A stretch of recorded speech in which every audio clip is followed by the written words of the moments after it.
Good afternoon, everyone, and welcome. My name is Cheryl Dewick. I am the Senior Academic Director International for University of Calgary, and I will be your MC for this afternoon. Please rise for the arrival of the ambassadors of Denmark, Finland, Norway, and Sweden.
So with us here this afternoon, we are honored to have Her Excellency Hanne Fugel Eskjær, the Ambassador of Denmark to Canada at the Embassy of Denmark in Ottawa.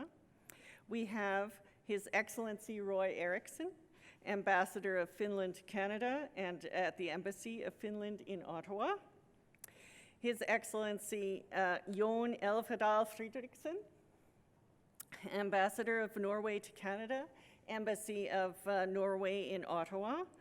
And finally, His Excellency Urban Ahlin, Ambassador of Sweden to Canada at the Embassy of Sweden in Ottawa. Please be seated.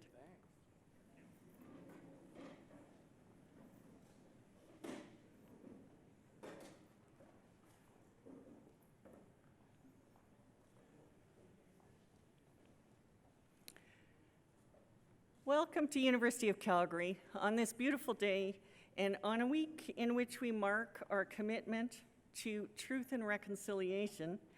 I would like to take the opportunity to acknowledge the traditional territories and peoples of this region.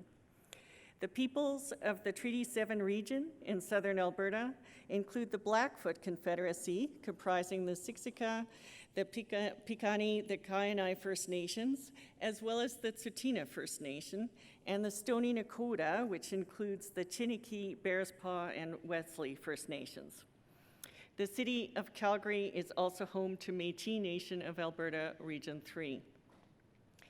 To get us started this afternoon, it is my pleasure to introduce the University of Calgary Interim Provost and Vice President Academic, Dr. Penny Werthner. Before taking on the role of the provost this summer, Dr. Werthner led the Faculty of Kinesiology as dean during a 10-year period in which the faculty rose to become one of the top 10 schools in sports science in the world. She herself is a leader in the field of sports psychology and an Olympian for Canada in track and field. Over to you, Dr. Werthner.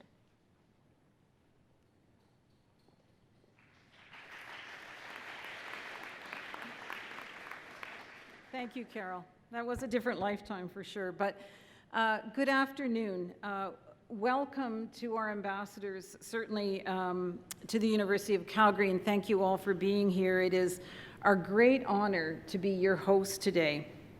And Dr. Dweck has already introduced our ambassadors, and so much looking forward to the conversation we will have. But I will just add a couple of other introductions, if I may.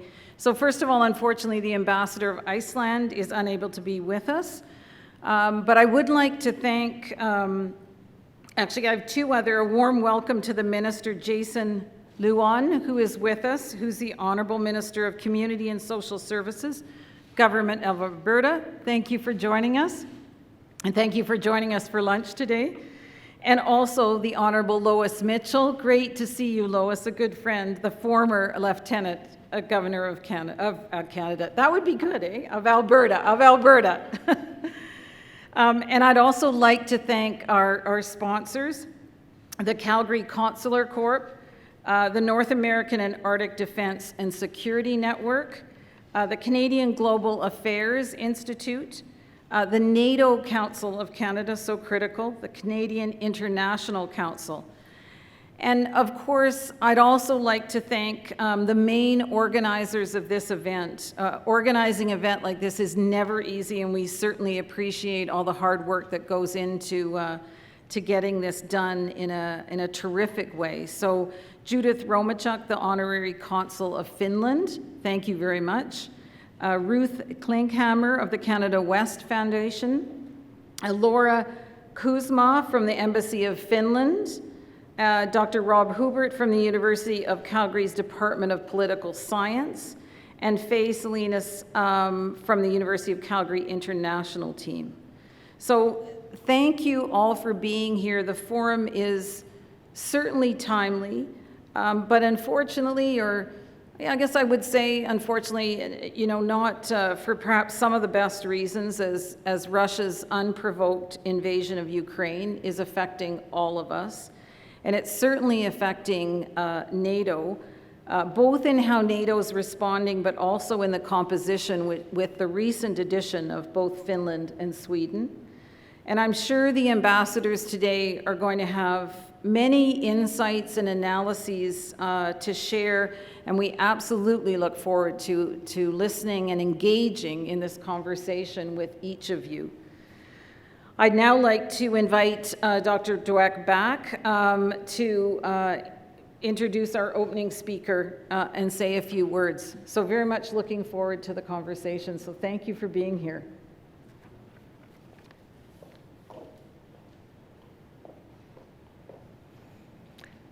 Thank you, Dr. Werther. Now it's my pleasure to introduce Minister Jason Luan, member of the Legislative Assembly for Calgary Foothills and previously for Calgary Hawkwood. Mr. Luan serves as Alberta's Minister of Community and Social Services since 2021, before which he was the Associate Minister for Mental Health and Addictions. Minister Luan is a proud University of Calgary alumnus with a Master of Social Work. Welcome, Minister.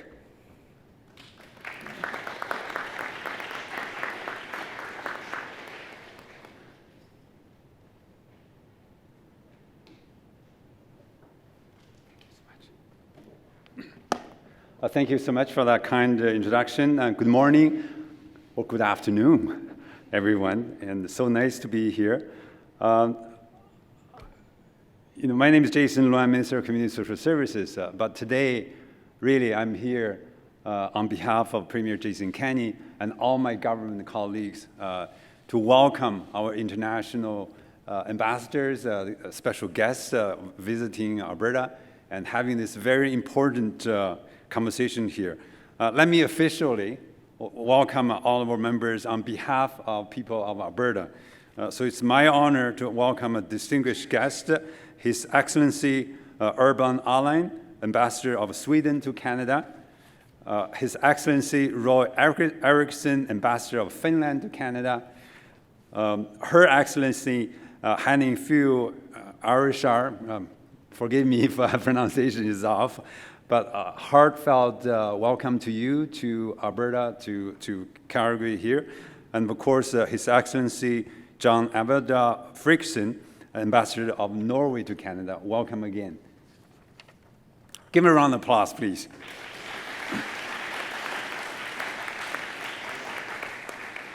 I also want to thank our host, University of Calgary, President and Vice Chancellor, Dr. Edward Macaulay, for providing this opportunity to bring together a great mind, talk about important matters as we will begin this afternoon. Before I finish some of the key messages, I also want to recognize our Honorable Lois Mitchell, the former Government General. I had so many occasions that we attend events throughout the community, and her warmness and commitment for serving people to Alberta fits so well to welcome our international guests today. So thank you for your presence here.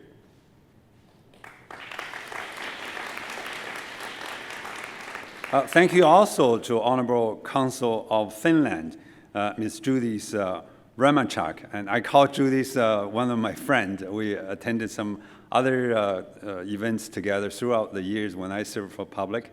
And Judith, among Dr. Robert Hebert from the Department of Political Science, and my other good friend, longtime friend, and mentor to me, Honorable Gary Marr, the current president and CEO of Canada West Foundation.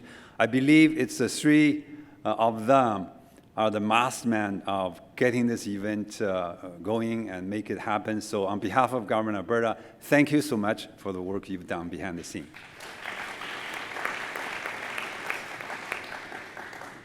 This forum is a great opportunity for us to meet and share our knowledge in pursuit of making the world a better place and a safe place for us all. The northern countries have very many similarities. Let me begin by saying we all have cold winters. But beyond that, we also have very beautiful landscapes and vibrant cities and communities. We all have, in my view, very high quality of life that we can access among world's the best healthcare, education, and social support programs. Alberta had a long and important relationship with each of the Nordic countries represented here today, of which we're very proud. Last year, we exported $91 million worth of goods from Alberta to Nordic countries, while we imported almost $206 million worth of goods to Canada. And our relationship goes far beyond trade. As you know, Alberta is home to many people from Nordic nations. These people are part of the fabric of our community. Their countless impact to our culture and the way of life made a difference for Albertans. Over the course of the long history together, we in Alberta have learned much from you and shared the knowledge of issues ranging from clean energy production to using technology to solve complex problems. We have also welcomed your unique outlook and willingness to openly communicate with us. Forums like this give us the opportunity to make connections and co-create new ideas. Ideas that we hope will bring the world to a safer place for all of us. I would like to bring thanks on behalf of Government of Alberta to the event sponsors, including the Ambassador of Finland in Canada, the Ambassador of Norway in Canada, North American and Arctic Defense and Security Network, Calgary Consular Corps, the Department of Political Science here at the University of Calgary, the Faculty of Arts here at U of C, University of Calgary International, Canadian Global Affairs Institute, NATO Council of Canada, and the Canadian International Council. All of those organizations do great work, and without them, we would not be able to hear today to have this important conversation. Finally, thank you again to your excellencies for taking the time to visit Alberta and share your thoughts and on this very important issues of international security and at this one-of-a-kind forum. So thank you so much. Congratulations, and wish everything for today's forum a success. Thank you.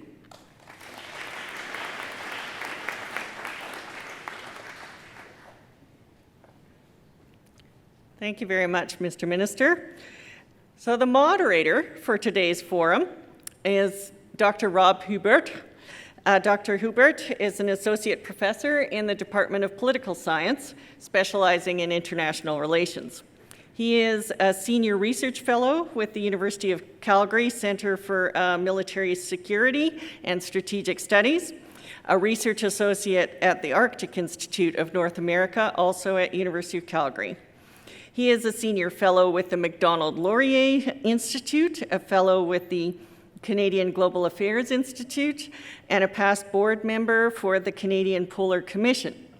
He is a leading Canadian commentator on Arctic security and defense in the media, academic and policy circles as well, and has published widely on Arctic sovereignty and security, multilateral Arctic cooperation, and Canadian foreign and defense policy. Over to you, Rob. I have him. Yes, Rob is here.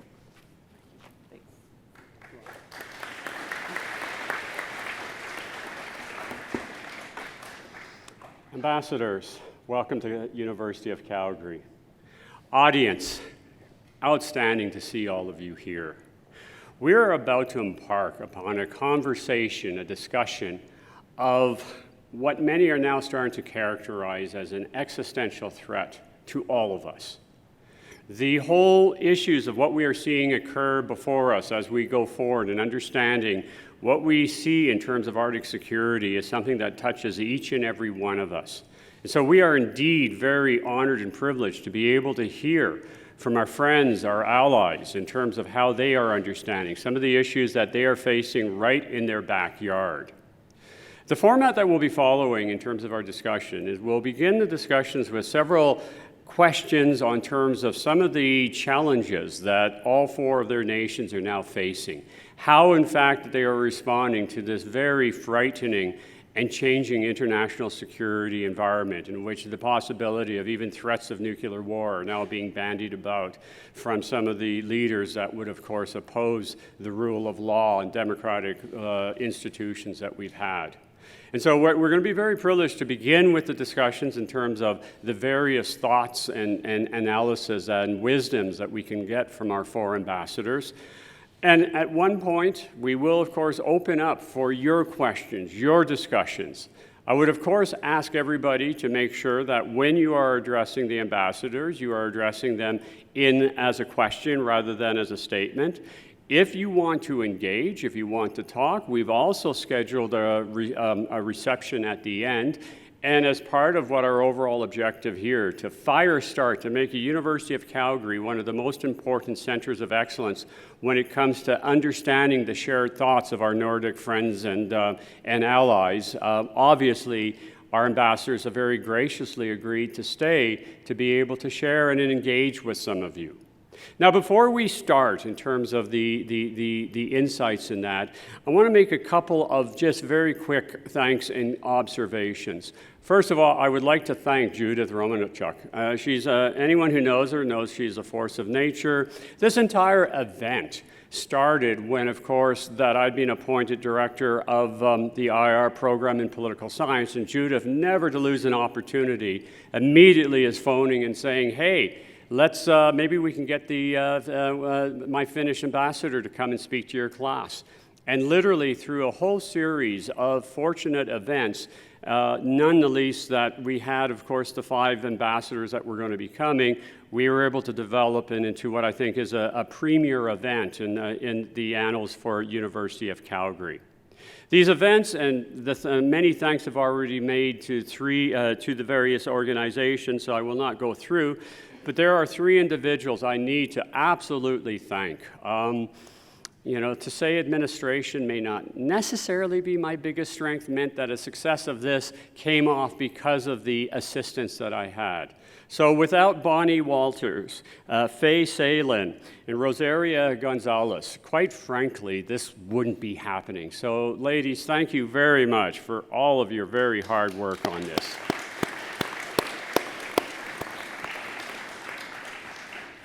Now, the other point I'd like to make just before getting into questions, and you've heard the list of the sponsors.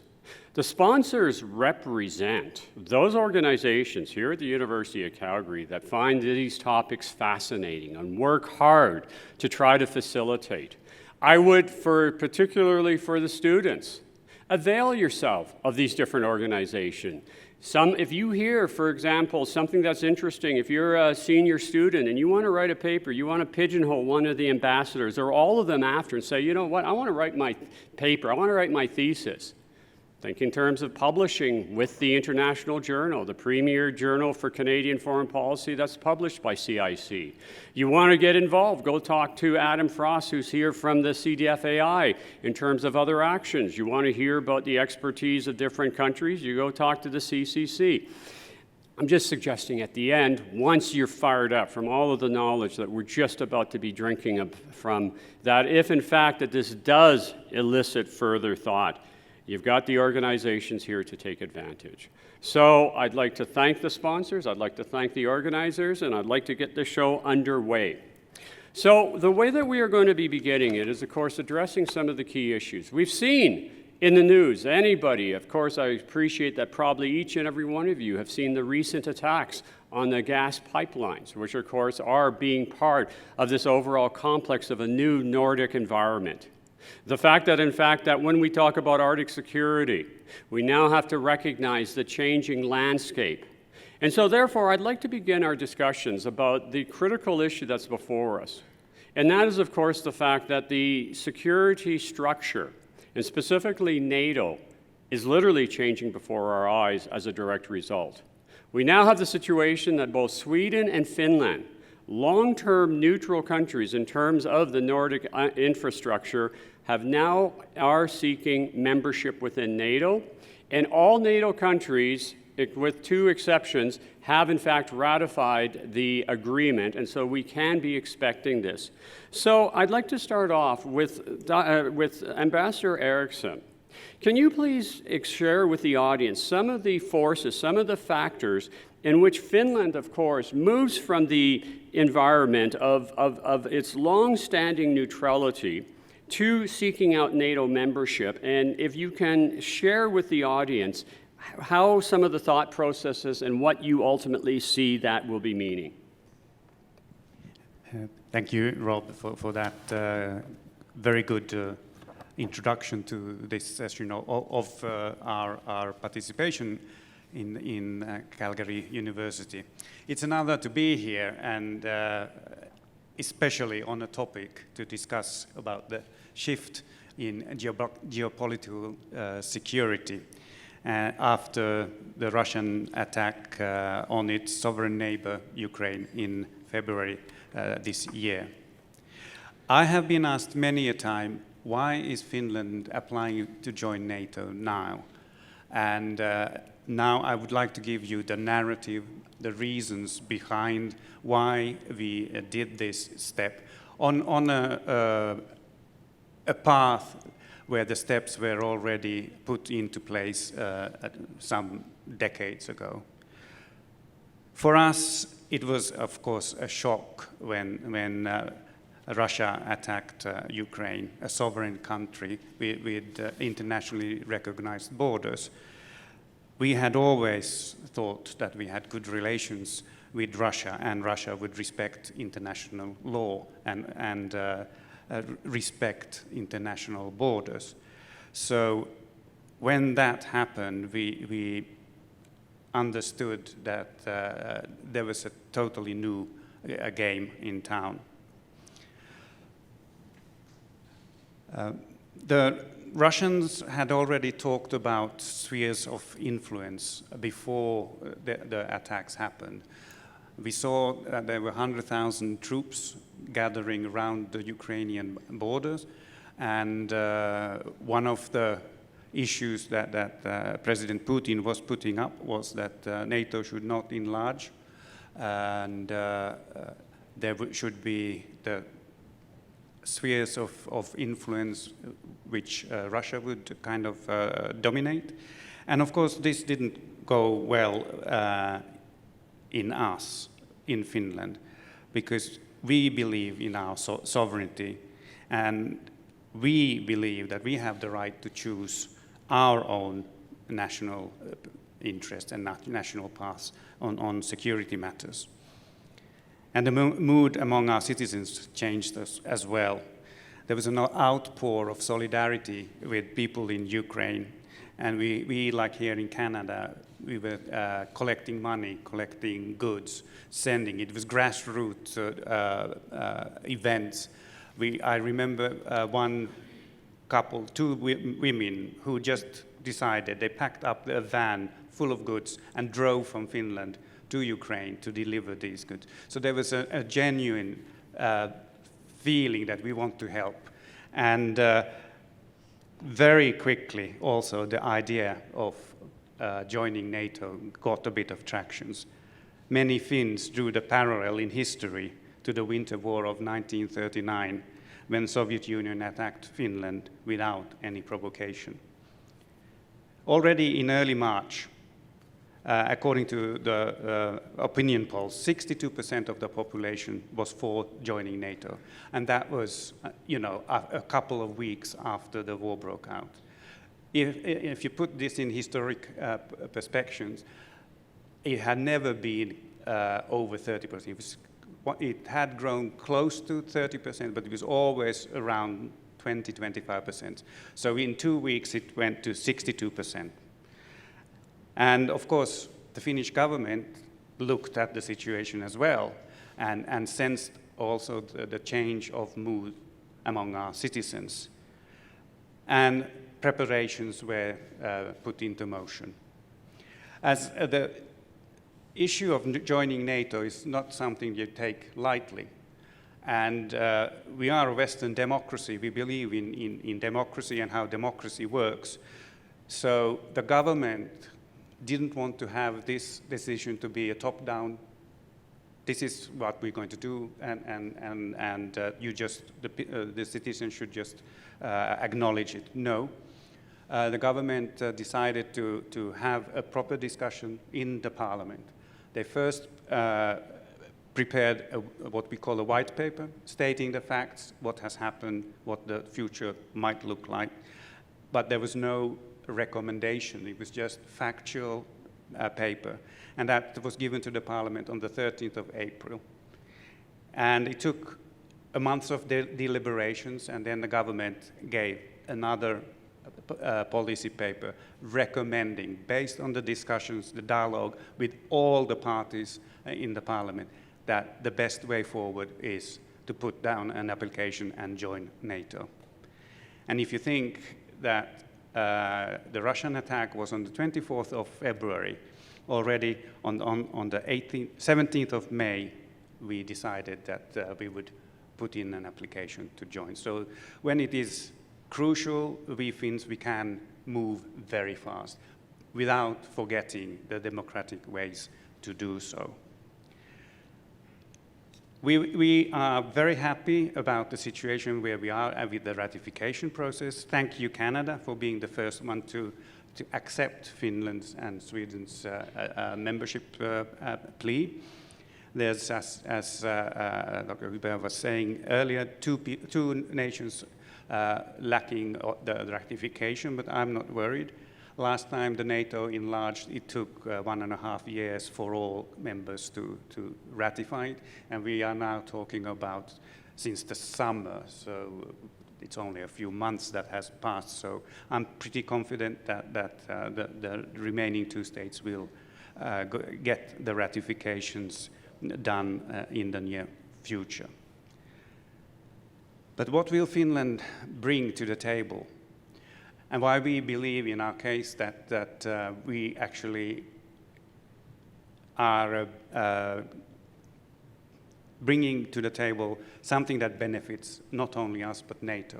We are a security net provider. Our armed forces are very strong. We already fulfill the NATO requirement of a 2% investment in defense budget. And we have a good record of having cooperation with NATO that started already in 1995. Many can actually say that Finland and Sweden were already de facto members of NATO. The cooperation between Finland, Sweden, and NATO was so close that no other country or state had that kind of relationship with NATO. So the reason why we think that this was a good step to take is, first of all, it increases the stability in Northern Europe and Europe as a whole, and especially in the Baltic region, because then there is no gray zones there, with Finland and Sweden being part of the NATO alliance.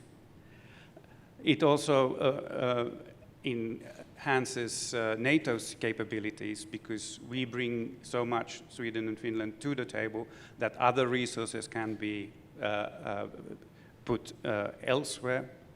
And of course,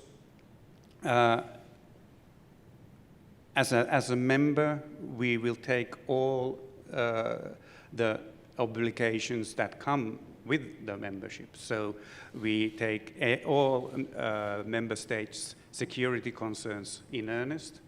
And you know that there was a discussion just after the Madrid summit, because Turkey was concerned that Finland and Sweden were not taking her security concerns in earnest.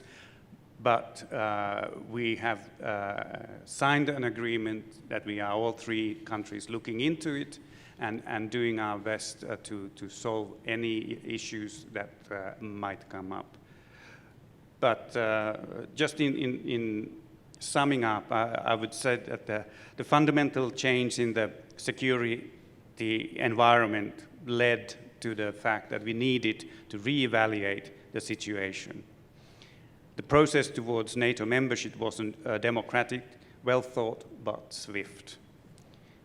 And the third, we feel that by joining NATO, the security and stability in the Baltic region, as well as Northern European region as a whole, increases, as Finland is a net security contributor. In Finland, NATO will get a member that fulfills the requirement and is pragmatic partner seeking the best outcomes for the alliance. I'm looking forward to the questions that you might have further on. Thank you. Thank you very much. Ambassador Allen, can you speak to the decision and the processes of Sweden joining NATO? Sure. And I will do it in a way that explaining to you why we were neutral to start with. And I will do it in a very short way to save some time. So it will be a little bit simplistic, not 100% true, but you will anyhow understand it. Several hundred years ago, Sweden was a regional empire in Europe. Our kings took us out to war, fighting all over, making Sweden a bigger and bigger country. But in the beginning of 1800, we lost a war against Russia. And then we lost Finland, that were then part of Sweden. Norway was also a part of Sweden at that time. And my Danish colleague, I have to say that actually, if you check out the two countries that has been fighting most wars against each other in history, in the world, is actually Sweden and Canada. It's really hard to, yeah, Sweden and Denmark, of course. It's a little bit too far away to Canada, though. But Sweden and Denmark. So, and it's actually hard to understand that nowadays, since we five Nordics are so close to each other, but our history is actually pretty bloody. So we did that. The Swedish people were sick and tired of going to war. So that was the starting point of a neutrality that lasted from the beginning of 1800. So we were outside of the First World War, we were outside of the Second World War, and when NATO was created, there was no appetite at all among the Swedish people. You know, we have been neutral for so long time, we have stayed out from world wars, and, you know, so why should we give it up? And there was one more thing, though, and that was that Finland, after the Second World War, more or less was forced into a solidarity agreement with Russia, and then Soviet Union at that time, right? So we had a tricky choice. Should we leave our neutrality that has a very strong support from the people and leave Finland under the wings or the arms of the bear? So the decision was actually pretty simple for the politicians back then in Sweden, saying, no, we stick to the neutrality. We wanted to be trustworthy neutrality, guys, so we put in lots of money into our defense. We paid at that time, during the Cold War, 4 or 5% of our GDP. We had a big defense industry, making our own submarines, our own fighter jets, our own tanks, our own ammunition, and so on and so on. And that's, you know, why we are one trying to sell fighter jets to Canada. Canada was not smart enough to do the right choice, but still. You have a new chance when you buy submarines in the future. You have another chance there. But that's the reason why we had a big defense industry, because we wanted to be trustworthy neutrals. If you don't have an industry, your own, and you don't have the materials, you don't have the soldiers, you cannot be trustworthy neutrals. And for us, it was important. So we had lots of soldiers and lots of equipment. Should we just see them marching around on the regiments? No. We wanted to do something good in the world, right? So we send them out in lots of peacekeeping operations in the United Nations. More than 1% of the Swedish population have taken part in UN peacekeeping operations. And that's pretty awesome, actually, that more than 1% of our population have done that.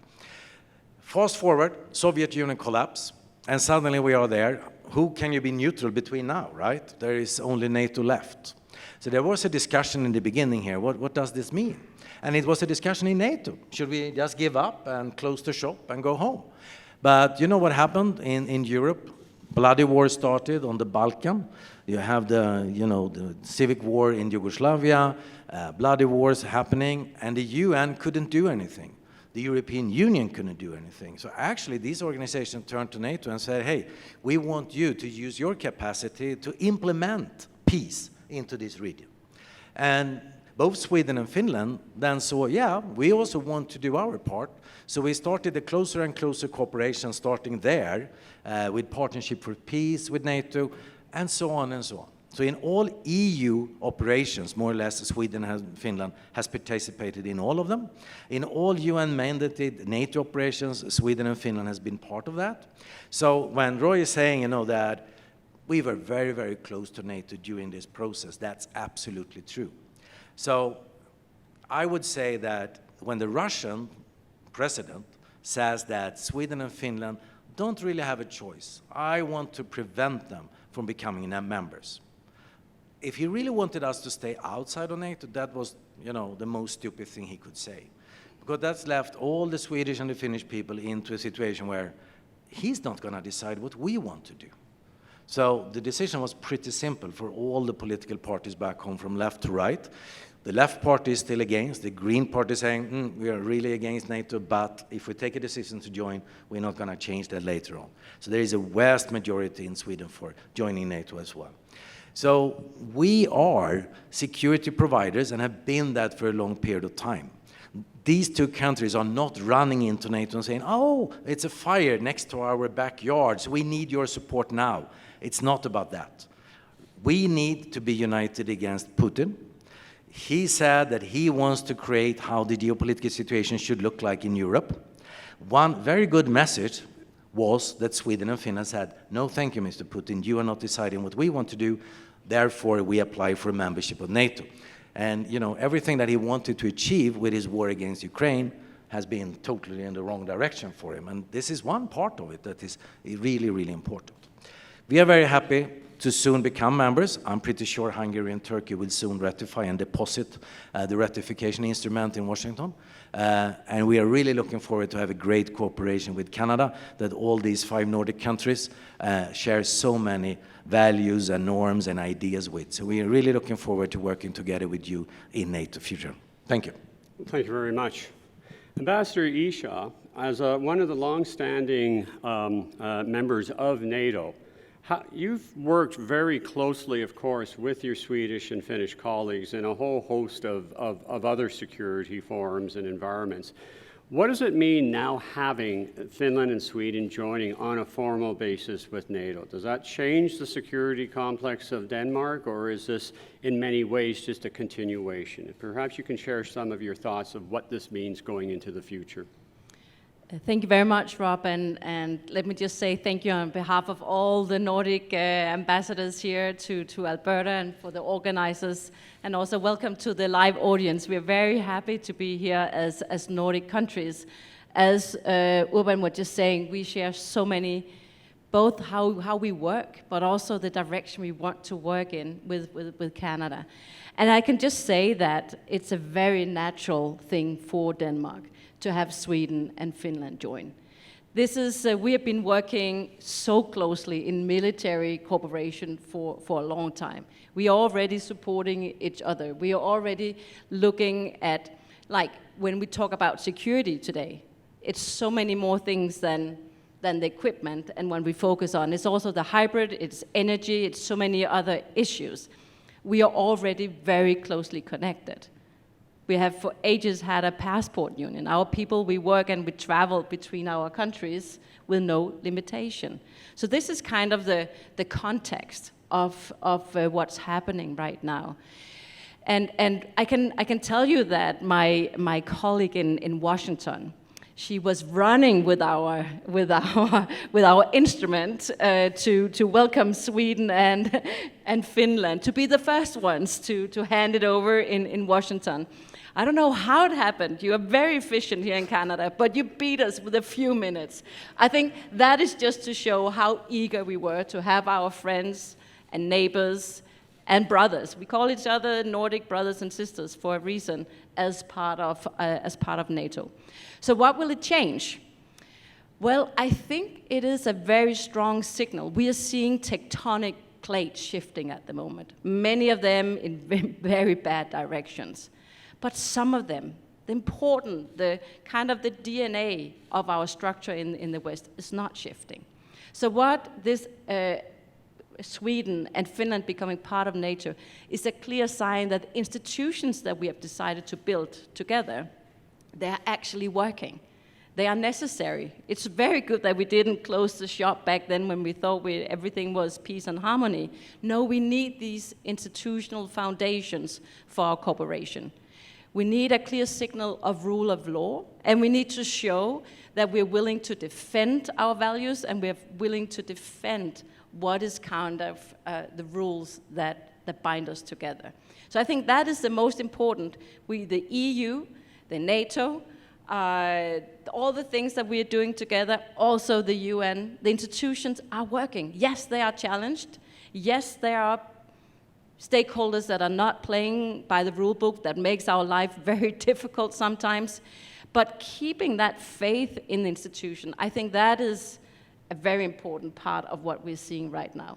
And I think it's important that we all kind of support that narrative. You know, there are a lot of people telling very gloomy stories. Let us tell some of the good stories and shape the narrative and the belief in the institutions, what we can build together. I know it sounds maybe a little naive and 70s, but I really think now's the time to take the power of the narrative and take the power of our security in our own hands. And thank you very much for joining and taking that decision. Ambassador Fredriksson, Norway, of course, was one of the founding nations within NATO. It has taken a lead on so many aspects on the securitization of the region. For your country, what does it mean now having your two neighbors joining formally as NATO members?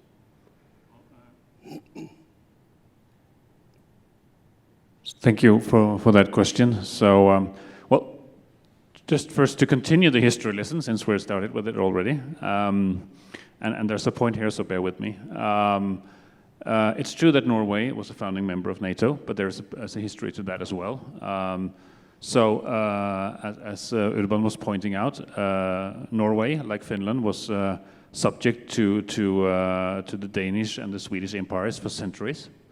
There was a medieval kingdom called Norway, but then for, I think, about 5 centuries, we were a part of the Kingdom of Denmark.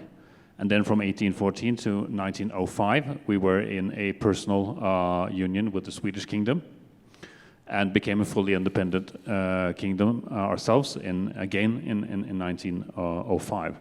So that young state in 1905 also opted for neutrality. We did not take part in World War I. A lot of our sailors did, but we did not as a country. And that continued right up until the 9th of April, 1940, when Germany invaded Norway and occupied all the Norwegian territory. So the Norwegian government decided not to surrender, so there was resistance throughout World War II. And in the last months of World War II, Soviet troops came across the border in the north and throughout what was left of the Nazi troops in the northern Norway, and then retreated back over the border to the Soviet Union.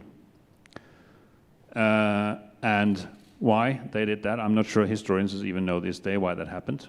But we'd had the full German occupation for 5 years and the scare of Soviet troops coming into the country as well at the end of the war, but liberating north of Norway, and we've been celebrating that with Soviet and Russian partners after that, because it actually happened. But we knew very well where this could have ended. So for the Norwegian government to decide to join NATO as a founding member, I think was a logical thing to do. And to join what at that point was our closest allies, United Kingdom, United States, and Canada. A lot of Norwegian personnel had been training in Canada during World War II. So I'm giving you this history lesson, again, to go fast forward, as Urban did as well. So I have been working for a long, long time as a diplomat with the former Soviet Union, and I've been telling Russian diplomats and interlocutors for many, many, many years that for us it would be totally unacceptable the narrative that you have on Ukraine. Why? Because if we were to adapt the same kind of narrative between the Nordic countries, we would still be at war, as we were before the 18th century. You could, potentially use exactly the same narrative if you wanted to, if Sweden wanted to attack Norway, or Denmark wanted to take it back, what do I know? So, that's why this kind of history telling is completely unacceptable to us. One of the reasons, at least. So, when Sweden and Finland are now joining NATO, what happens actually is that we are, I think, going deeper into a cooperation that we already have. There has been for quite some time a good military cooperation between especially Sweden, Finland and Norway. And all the Nordics have a very, very close dialogue for decades, including on questions on security of joint interest. And we were very happy when, in August, after the principal decision was made in Sweden and Finland, that we could have a declaration between the 5 Nordic countries, signed by our prime ministers, when it comes to defense and security policy cooperation, which came into effect immediately. And of course, this is a historical change. There's no doubt about it. It changes the security environment in the Nordic, and it changes how we can work together. And we think right away, training, coordination is something that will get going very quickly. It's easy to see that in an early phase. I mean, things like Air Force, logistics. It's a whole new game to actually be able to plan defense together, as we will be able to do, and also when it comes to defense material between our countries. So, in that sense, it's of course a historical new situation which we welcome. Our ambassador, she didn't run fast enough either to beat Canada, but we were up there.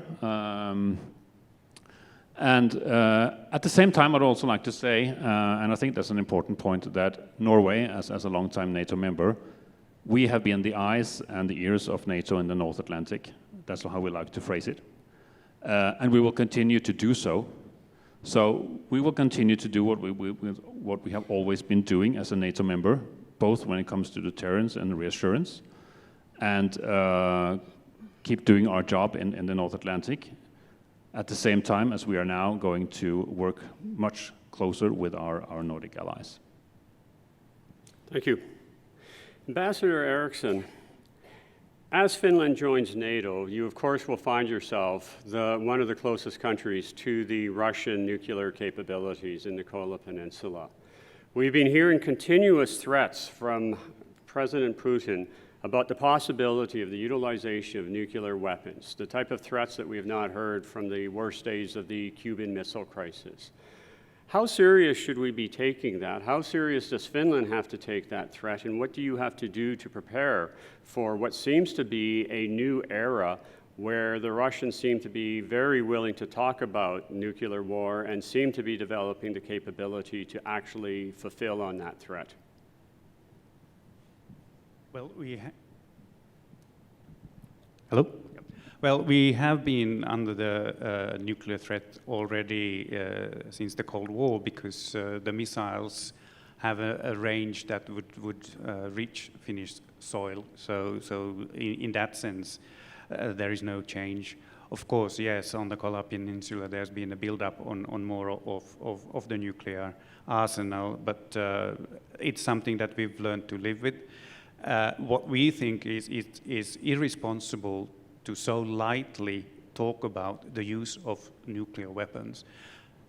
We do not need an escalation of the crisis, and should that happen, that is a line that many would see that a line has been crossed. The nuclear weapon should not be used ever, has been our kind of a policy. We have been talking or promoting nuclear disarmament, but of course, joining NATO, we take it as there is a Finnish saying that you can't really translate it, but it would be, we take the beast with the skin and fur, meaning that whatever it takes, we will accept all the rules.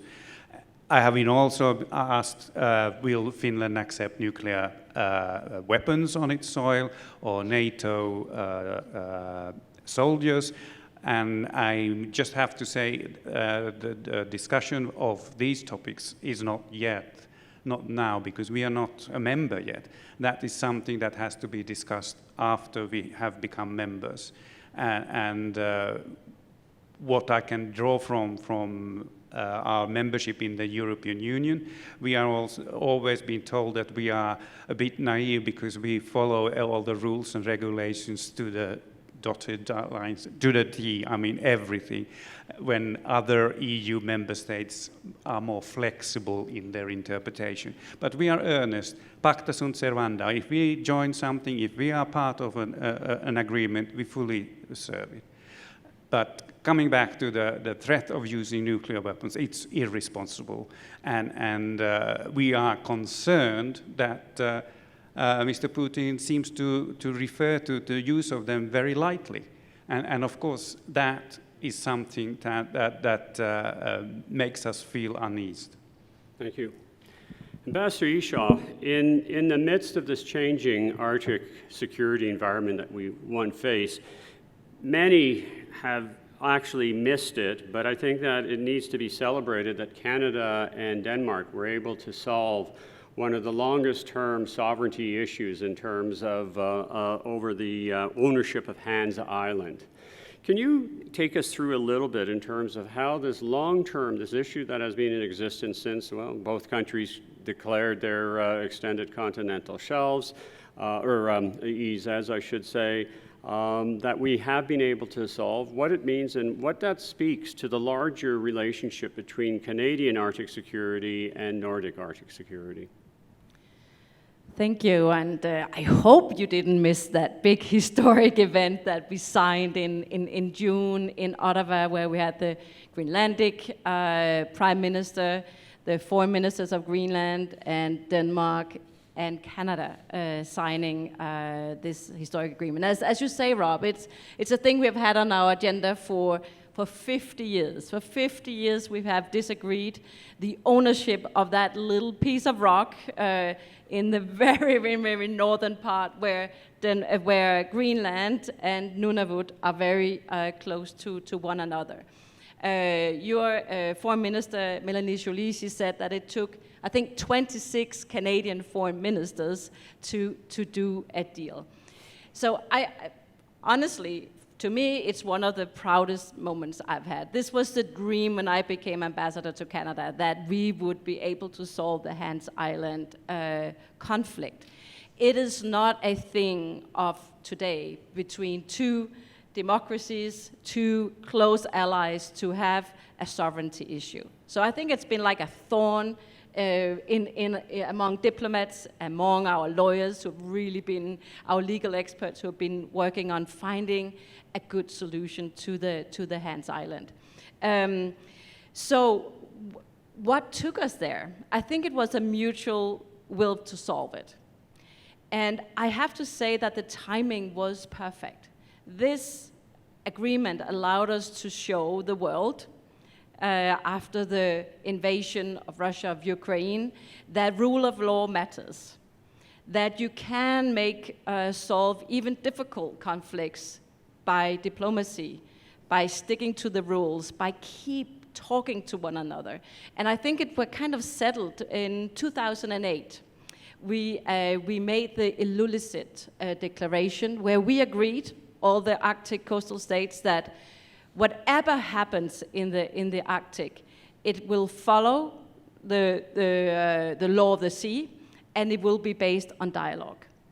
So why did we do the Ilulissat Declaration? Why did we have to put on paper that this was the two key principles? At that time, you suddenly have a Russian flag planted at the bottom of the sea at North Pole. And there was kind of this image that there was a legal limbo in the Arctic, up north. You could do almost anything, but that's not the case. It's very clearly regulated by international law that we all have to follow. So what does it mean? Well, it means that we have shared for the last bottle on the island. We don't have to bring Canadian whiskey or Danish aquavit schnapps to the island anymore. When we go to the island, it will probably not be our military guys, but it will be all kind of people. And I know that the hunters and the Inuit population of both Nunavut and Greenland, they have been wanting to be able to go by the island or to the island with peace in mind. It also means now that Europe and Canada share a land border.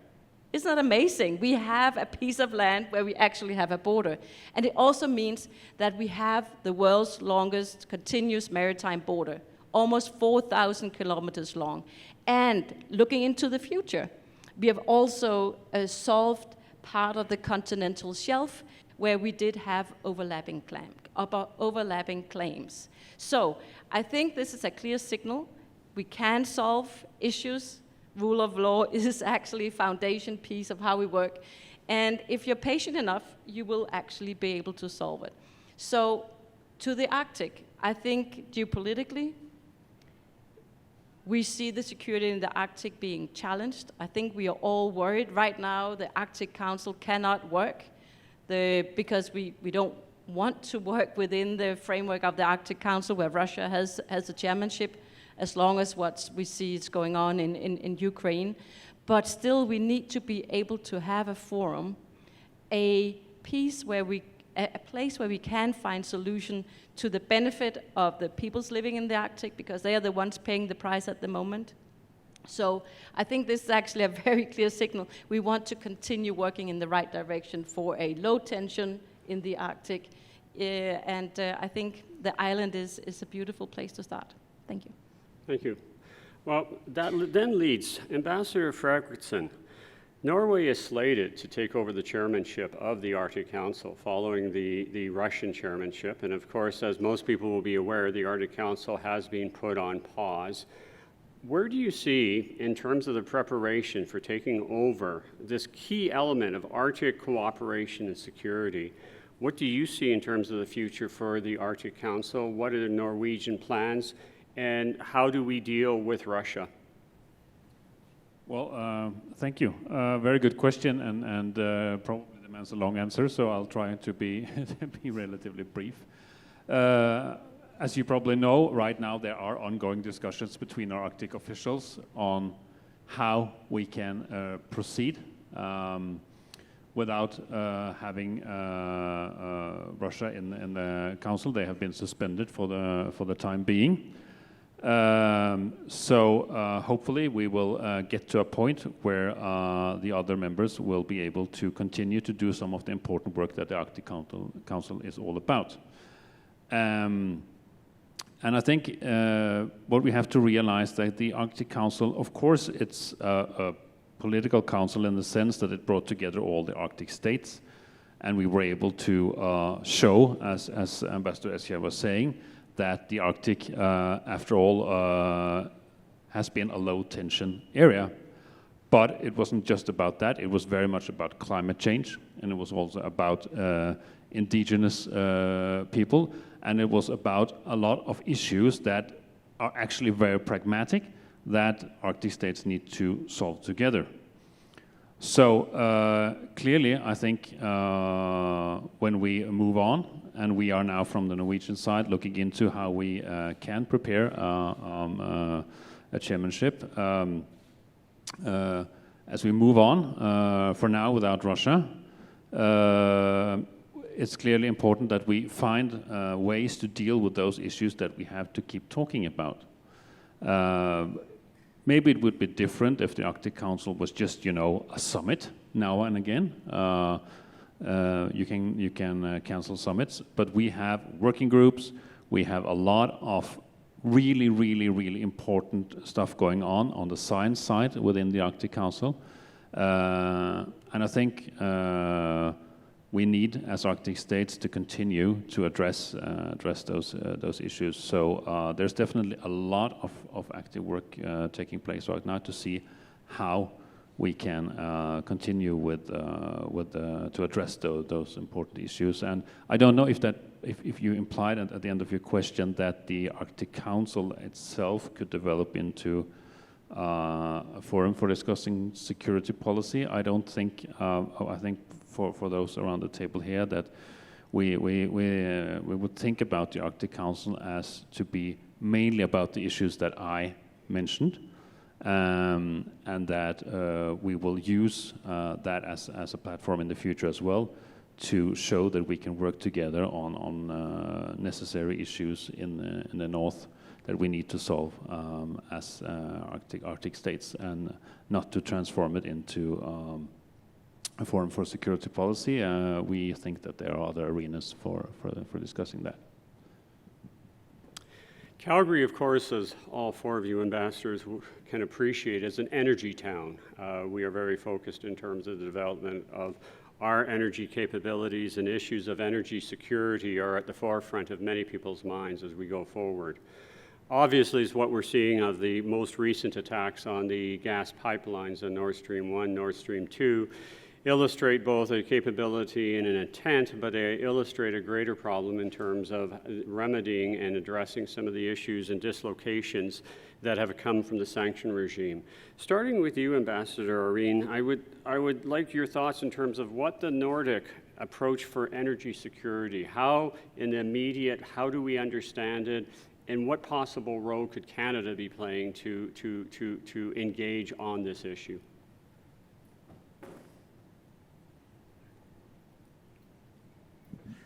Thank you very much.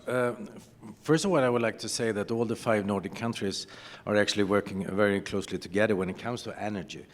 We are in a very good situation, you know, where Denmark has lots of wind power, Sweden has nuclear power and hydropower, Norway has lots of hydropower, and Finland is pretty much as Sweden.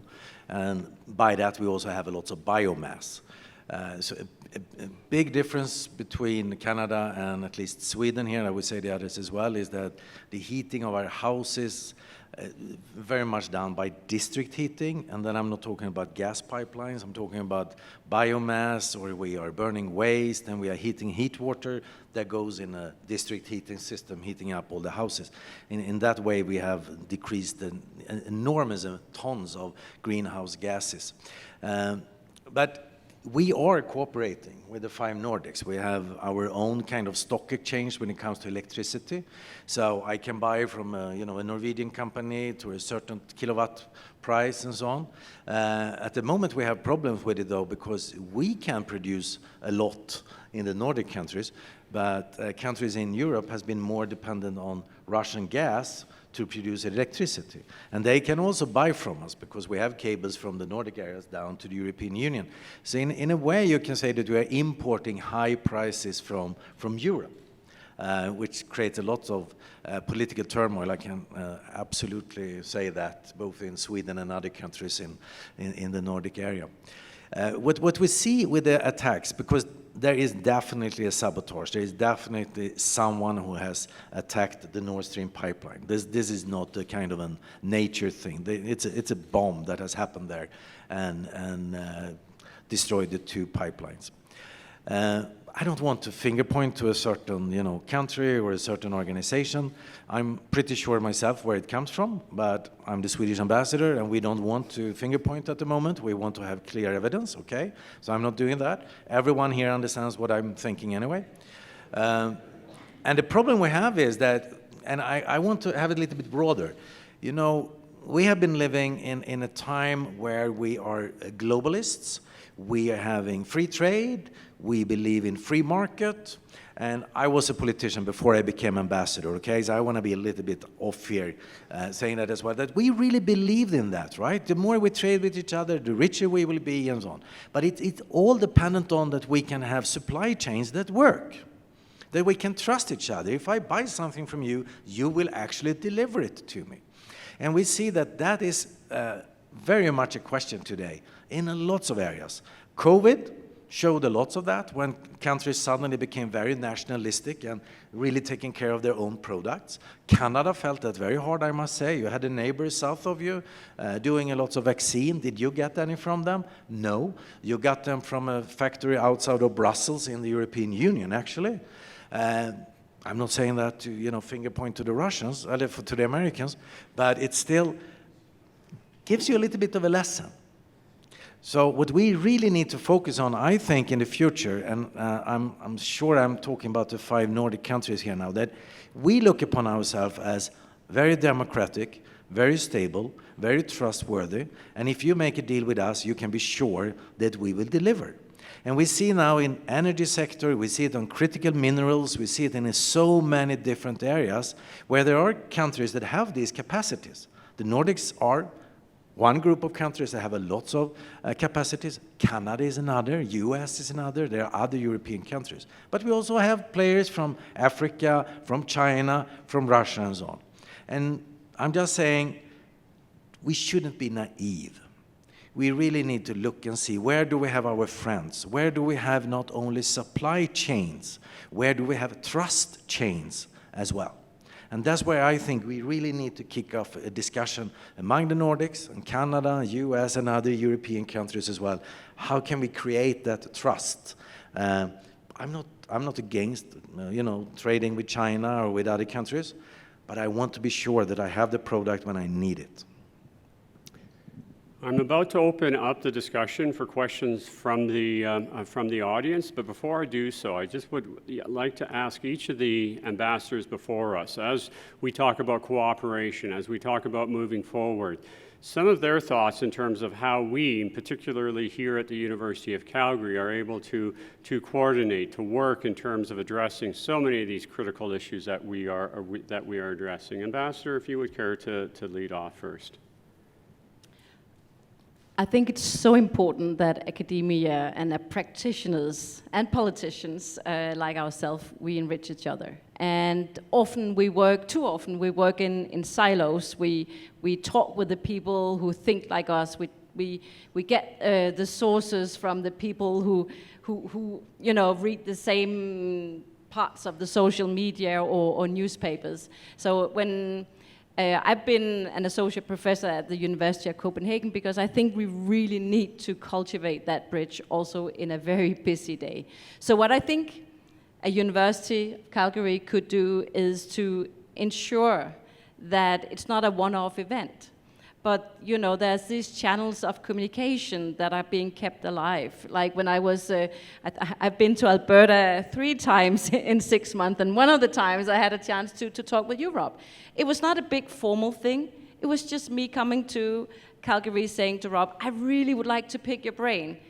How do you see this? And we got a lot of back and forth in in a little setting where we could trust each other and try to ask the difficult questions and analyze it from each our perspective. So creating the forum where you can do that, both big public and live, but also very small, and invite each other in. Also the ones you might not agree with or that you might never meet again. But keep that dialogue open. I think that's very important. Universities should do that.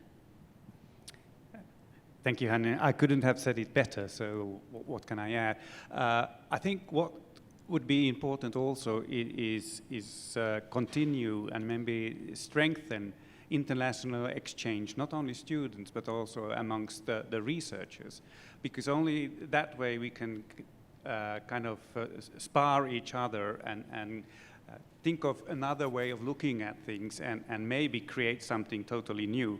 So I'm all for international exchange of students or researchers and maybe find ways to kind of promote these issues. Thank you. So absolutely, I agree, and I think we can look at it broader as well, picking up on what Urban was talking about. We do need to, in the time to come, to have partners that we can trust, and that goes for academia as well. Academia should be bold, of course, and it should work internationally, globally, but I think it's important that we strengthen the ties and the bonds between also institutions that we do trust to go into those more difficult areas of research and discussions. And I think to be very frank for a second, if I can, that sometimes, I mean, there's a lot of positive energy around the Nordics here in Canada, and Canada has a good reputation in our countries, but sometimes we might take each other a bit for granted, and we could probably do more together than we actually do. That goes for business, that goes for academia, it goes even for, I think sometimes also political contacts. We could do even more, and I think we will in the time that comes as allies and as friends that now see that we have a lot on the table. We're discussing security policy today. We could discuss climate change. We could combine them and talk about climate and security, which is a huge issue, which Canada is now taking lead on in NATO, and we support that very much. So there's so much we can do. From our side in Norway, we have said that we want to do more with Canada, both in research and education. So in 2020, we included Canada into something we call the Panorama Strategy, which is just a word for our an instrument for working with non-EU countries in higher education and research. And Canada is very high on that list, and we want to see more Canadian students in Norway, more Norwegian students here. We know there are a lot of going on the research side, but we also want to have more institution to institution and see if we can make things happen so that we get sort of a higher volume in those contacts, and I'm quite sure that would go for my colleagues as well.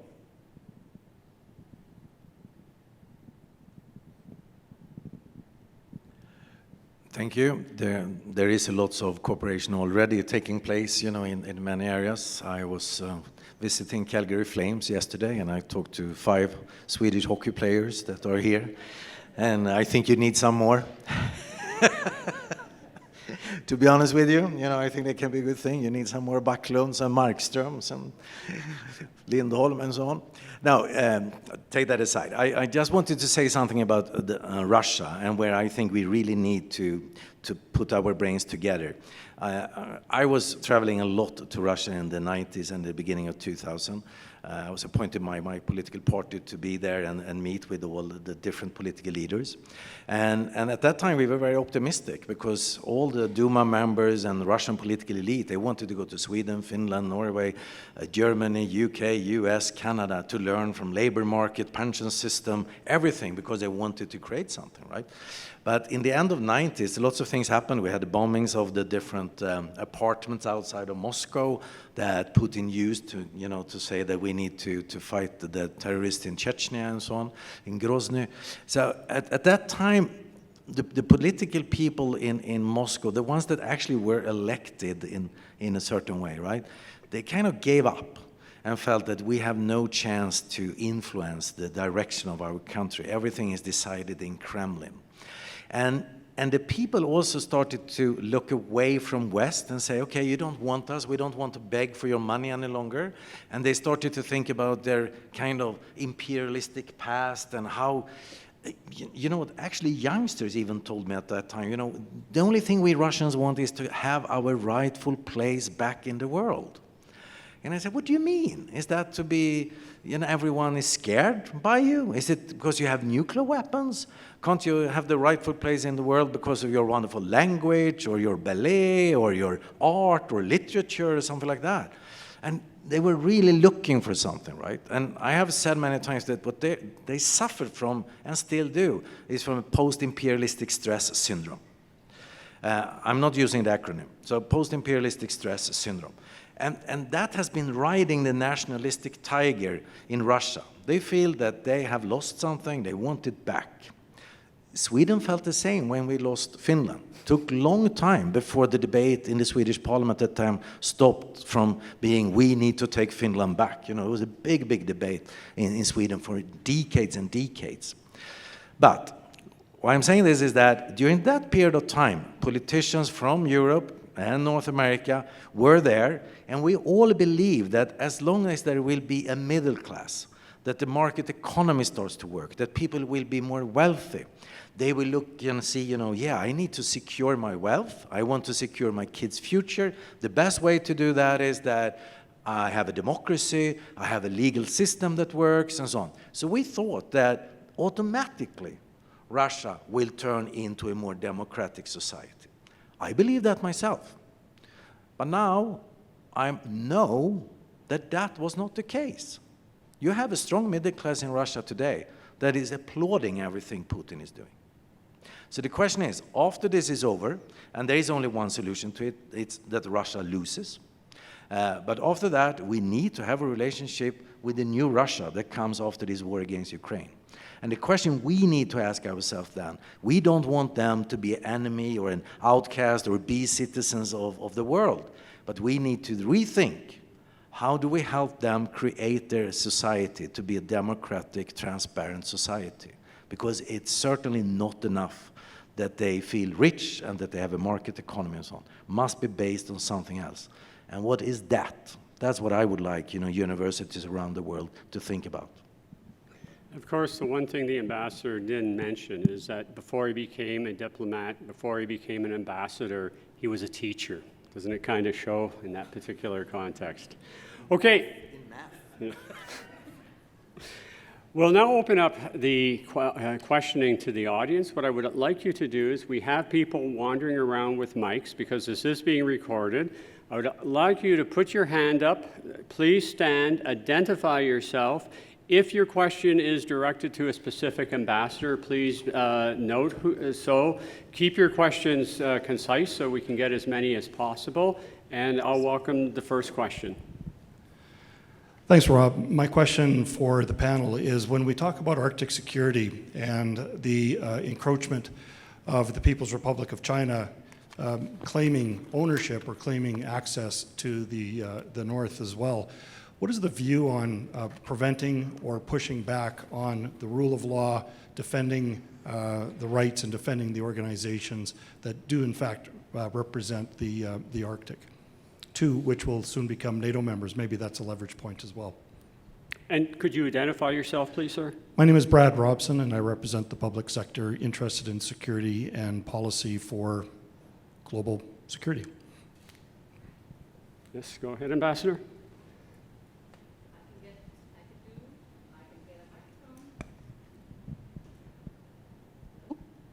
Yes, it's on. I can start. Before I came to Canada, I was the Arctic ambassador of the Kingdom of Denmark. So I spent lots of hours and nights doing Arctic cooperation. Also, when China prepared its white paper, it identifying itself as a near Arctic state. And I think that our approach to China in the Arctic is very much similar to what you could say is Canada's and EU strategic approach to China. China is both a competitor. It is also a one that we work with. It's also a partner. And I think we have to stand on all these legs also when we look at the Arctic. What we did in the Arctic Council is clearly setting in stone that the only members of the Arctic Council are the 8 Arctic member states. We have the permanent participant, the indigenous peoples around the table as well, but there is no room as a potential member for a non-Arctic state. This would also go for China. It goes for many of the other states and non-state actors that are now observers to the Arctic Council. What does this mean? It means that we put, when we agree to something, the 8 Arctic, I'm talking pre-invasion of Ukraine, of course, but when we agree to something, for example, we have 3 binding agreements, including one on Arctic research. This means that we need to make it easy for people doing research in the Arctic. There should be no hindering of going to the Arctic, getting the data out, etc. Then the observers are being bound by that as well. So we're sending specific standards. The Arctic states, we're deciding for ourselves which standards, but the observers have kind of a stronger commitment to follow those. And where is this extremely important when we look to China? That is, of course, on climate change. We have set very specific goals. And if China is an observer to the Arctic Council, this commitment to do something, to reduce the emission in order to make sure that the Arctic will not continue with the trend we see right now. Right now, the temperatures in the Arctic is increasing 4 times the global average. That is something that you take upon yourself if you become observer. But that does not mean you can become a member. This does not mean that you can change the decision in the Arctic Council. So I think this is the framework that will keep China and other observers in a room where they contribute with research and where they follow the rules of the Arctic states. And if that is not the case, then we're in a different ballgame.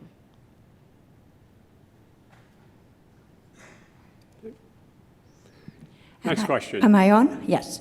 My name is Anna-Lisa Rattikainen, and I am a member of Calgary Finlandia Association, and thus my question is to Ambassador of Finland. Tervetuloa Albertaan. Finland is a member of the NPT as a non-nuclear state. What are the implications of joining NATO and having nuclear power as thus to come on Finnish soil? And then also Finland's army is very well known all over the world.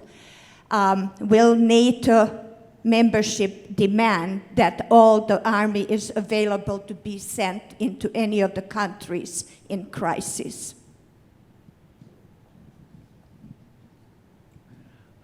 Thank you for that question. As I alluded in my intervention, was that as of now, we haven't taken any decisions on the future concrete collaboration with NATO on Finnish soil. So the jury is out there. Personally, I would say that I would be very surprised if NATO would want to put nuclear weapons on Finnish soil, because that would look like asking for troubles. But we will see, we will cross the bridge when we reach it. And the same goes for the defense and army or our soldiers.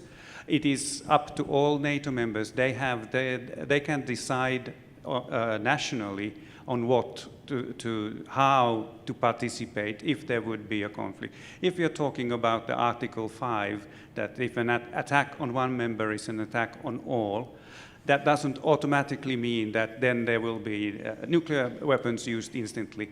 It is all the NATO members can choose what is their optimal way of participating in the common goal. So I can't give a carte blanche what would happen, but we, like Sweden, we have taken part in many peacekeeping missions, and we have been working alongside with NATO in Iraq, in Afghanistan. So I don't see a problem for our political leaders to do the decision and send our soldiers abroad. Thank you.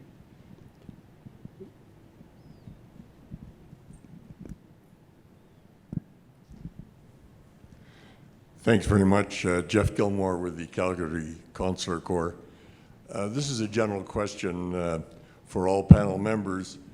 Do you perceive geographically there could be a military problem with the Russian Kaliningrad, being the proximity to the Baltic countries, and particularly the Suwałki corridor, which could be blocked, preventing materials moving in from other NATO countries into the Baltic countries?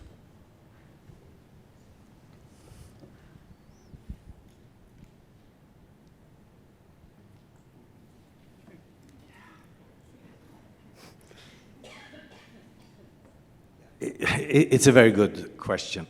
The thing is here that we in the Nordic countries, we have looked upon Russia for a long period of time from the lenses that they have this post-imperialistic stress that I talked about earlier.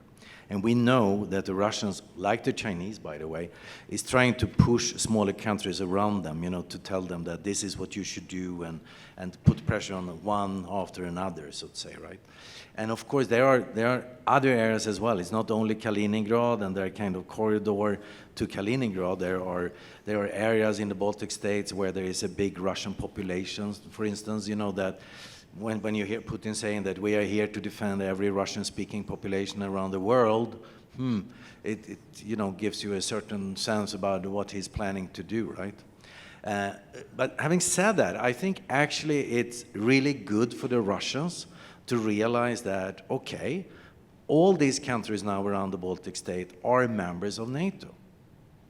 Sweden and Finland and all the others. Is that dangerous for Putin? Of course not. We want to attack Russia. And I think actually Putin understands that himself. He uses this, you know, to drum up some support back home and so on. He's really concerned about the post-imperialistic stress, the feeling that they lost Crimea once upon a time, or Donetsk and Lugansk and other areas of Ukraine, or parts of Georgia and so on. His focus is there. I actually think in the long run, it's actually good for Putin or for the Russian leadership, you know, to know that, okay, that kind of side of the Russian Federation is clear, because it's good for them to have a certain clarity about what is going on there, right? Of course we are concerned about if the Russians would like to play the games and say, oh, in Tartu there are some Russians that have been treated badly and we want to help them, or the Lithuanians are stopping us from, you know, coming to Kaliningrad and so on. We have had this trouble from the beginning of the 90s with Kaliningrad. We have been able to handle it. And personally, I don't think it is in Russia's interest at all to create that trouble with the neighboring countries around the Baltic state, just because we are NATO countries. That's you know, a fight you don't want to pick. But of course, we don't know what you know, if you're a wounded bear, or if you're hunting a bear and the bear is wounded and it comes into a corner, it's pretty dangerous, right? And you can see now that lots of the ideas and strategies that Putin put up there is totally going south. And you never know. If he feels like a wounded bear, he might do stupid things with nuclear weapons, or doing something like that with Kaliningrad, or, you know, doing something with the pipelines around the world, or cables, or whatever. You never know. The problem we have is that even if he is threatening us with nuclear weapons or something like that, what can we do? I mean, you have two choices. You say, okay, master, we will, you know, you are the master, we will do what you tell us to do, and then be slaves for the rest of the world, the rest of our lives. Or you stand up to him and say, okay, we stand here, we are fighting you. Don't do it. So there is not much you can do, actually, you know. And as Roy said, it's terrible that he's lowering the threshold for using nuclear weapons, because that can also, even if the Russians want to use it, maybe other countries in the future will listen to it and use it more easily, you know. So that's a really dangerous path they are taking there. But we need to stand up to them. There is no way that we can just back down and be nervous. That would be totally the wrong approach to the Russians. Okay. Sir. My name is Stuart McDowell. I'm the Honorary Consul for the Côte d'Ivoire. This is a question for all or any of the panel. And we've all heard today Secretary General Guterres talk about the referendum and how, because it was held under the point of a gun, it's meaningless. But referendums per se are not bad things. I think the Nordic countries have used them on many occasions and to great effect. So my question is there a role for the United Nations to perhaps use referendums and through mandates? The idea being, if we took the 4 provinces of the Ukraine and made them into a UN mandate for 5, 10, or how many years you needed, and then after everything had settled down, administered by the UN, you had a referendum. I'm reminded that after the 2 great wars, everybody after the war wanted to regroup the territories that they thought belonged to them. And it looks like we're at the same situation now. Russia wants to grab areas that they thought should be part of Russia, etc. Remember Wilson, who came along with his 14 points. We all thought they were great. And of course, one of the most important ones is we'll have a referendum of the people to decide which country they want to belong to. So that's my question. What do you think? Is there something that the UN could do in that regard? And maybe the Nordics could supervise the referendum.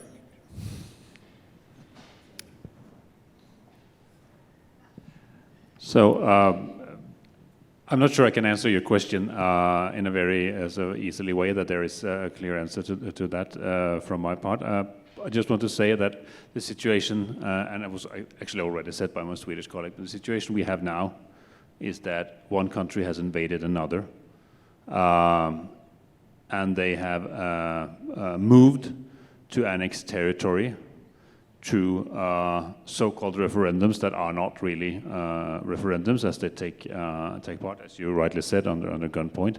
And that's the situation we have to deal with now. There should always be a role for the United Nations Security Council to address conflicts that are going on anywhere in the world. That's why it was created. Unfortunately, we have seen over time that because of more and more vetoes from certain permanent members, it's been extremely difficult to achieve results in handling some of those conflicts, and the conflict in Ukraine is definitely one of them. So at this point, I don't think we are there. We are there that we have to address a situation where the aggressor has moved to annex territory, and that's the immediate situation right now.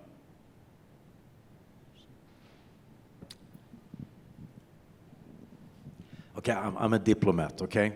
But I anyhow want to give you a clear answer. I don't think that's a way forward when it comes to this situation.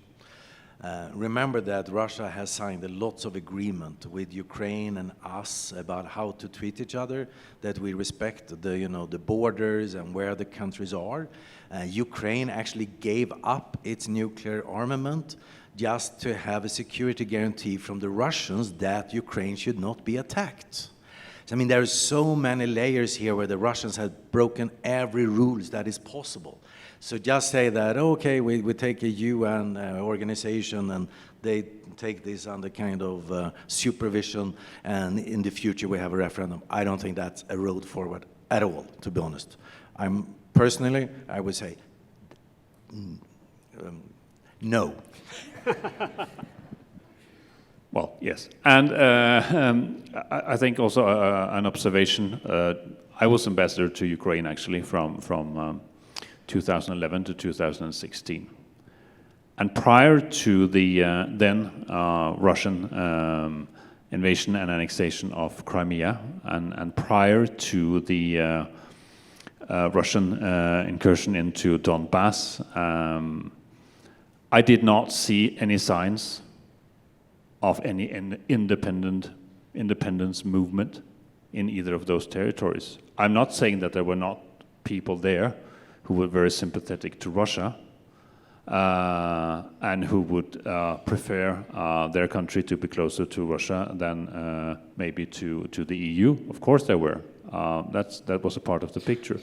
But I did not see at any point in time anyone rise up either in Crimea or Donbass to say, we want to leave Ukraine and be a part of Russia. I never heard about that before the actual aggression took place.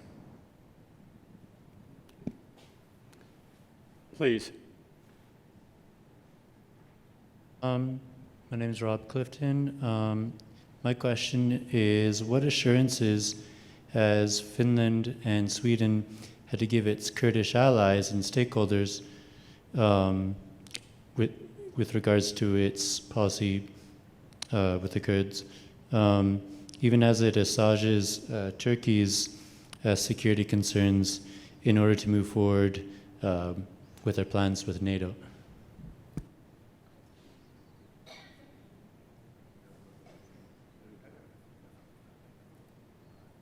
We don't really know what the question was, but I mean, I can assure you that we have, Sweden and Finland, together with Turkey, made an agreement.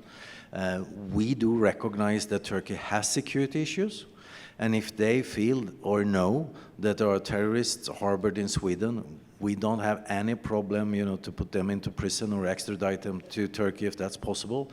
We fight, you know, terrorism as well as everyone else. We follow, both Sweden and Finland, exactly the same rules as all other EU countries, and many of them are NATO countries, right? So this is, you know, a discussion we had with the Turks, and I can assure you that we're doing everything we can to follow that agreement. But we are democracies. We have a legal system that, you know, just because the Turk says this guy should be extradited to Turkey, we cannot just do that. We need to follow, you know, our constitution, our laws. And we are in a constant discussion with the Turks about that as well. But I'm optimistic. I think we will find a solution here, absolutely. Just to underline that we have had already discussions on diplomatic level. There was a meeting between Swedish, Turkish and Finnish authorities in Helsinki on the 26th of August. And we are going through the agreement that we made in Madrid about the security concerns of Turkey. But as my Swedish colleague said, we are a normal Western democracy where rule of law and reigns, and there are procedures. So we will look into all the questions of extradition of people that Turkey is claiming to be terrorists, and if they do fulfill the criteria, and we see that they are, according to our interpretation, also terrorists, we then have no problem in extraditing these people. Okay, I believe we have one over here. Good afternoon, ambassadors. My name is Aisha Visser. I am a student of history and international relations at the University of Calgary here. Most of the forum has been dedicated to kind of hard power issues of security, so military issues and nuclear capabilities. I was wondering more so with the growing dependence on technology and cybersecurity, how does that tie in with rebalancing global security, as is the subtitle of today's forum? Okay, go ahead.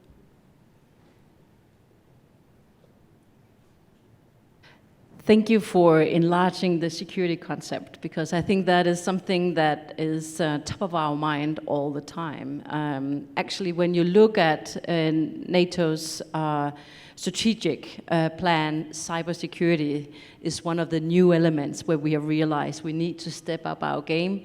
We need to really increase our cooperation in order to counter cyber crimes. And I think what we have seen in a number of elections, for example, in democratic countries, we have seen that there has been interference. So I think this is an element we are dealing with, but also I think it's a very challenging one, because there's so many stakeholders out there, and many of them are invisible.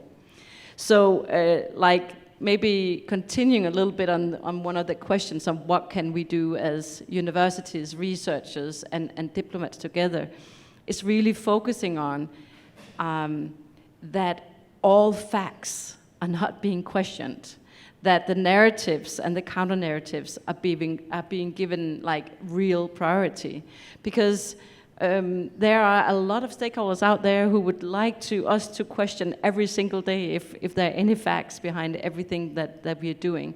So cybersecurity, hybrid attacks on, for example, our energy or communication infrastructure, these are very crucial challenges to our security and our democracies. And I think before the invasion of Ukraine, those were actually the threats we were focusing most on.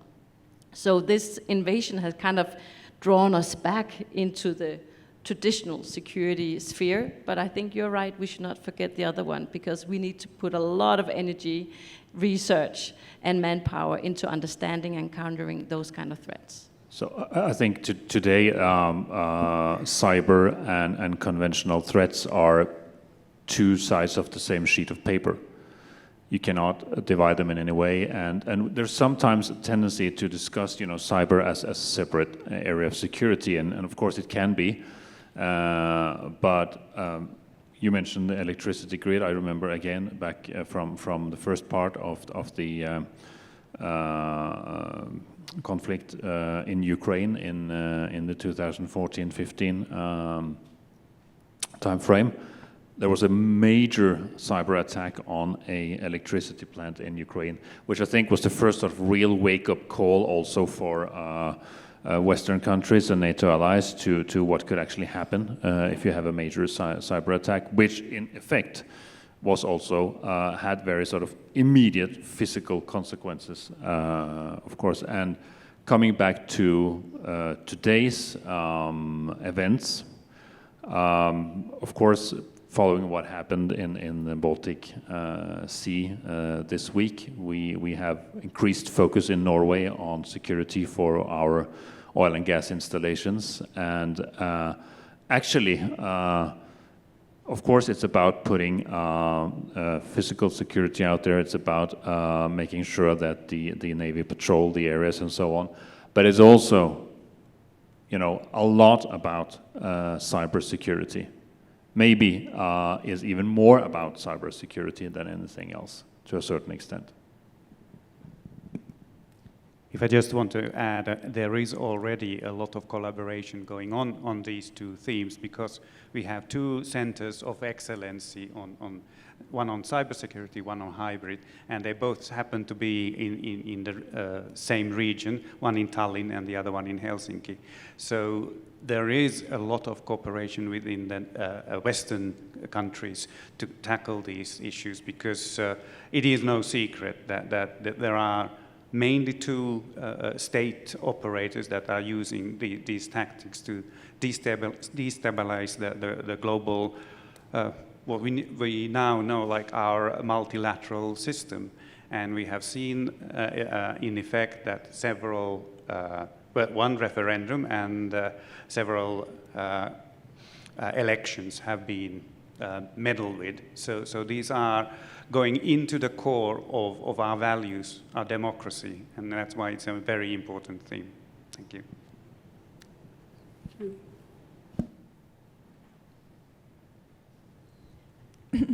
Hello, ambassadors. My name is Taya O'Sullivan. I'm a first-year student of international relations at the University of Calgary, and I would like to ask, what are the steps required to complete Finland and Sweden's acceptance into NATO?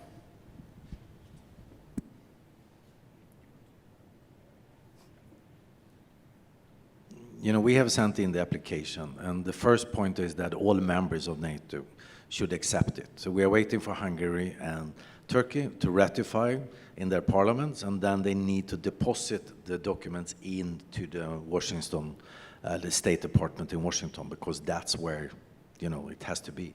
After that, it's going back to the Swedish Parliament and to the Finnish Parliament to be ratified back home, that we say, okay, then we join. So that is the process. So actually, the process in Sweden and Finland will be very quick. What we're waiting for is Turkey and Hungary. Here. My name is Joe Calnan. I'm an energy security analyst at the Canadian Global Affairs Institute. My question is about the recent attack on the Nord Stream 1 and 2 pipelines and the recent sightings of drones of unknown origin nearby oil infrastructure off the coast of Norway. So what I'm wondering is what is currently being done to provide more security for pipelines and other subsea infrastructure as well as offshore oil and gas infrastructure, and are Nordic countries able to deal with these threats on their own, or are there partnerships being pursued? So just generally, what is being done and what more needs to be done?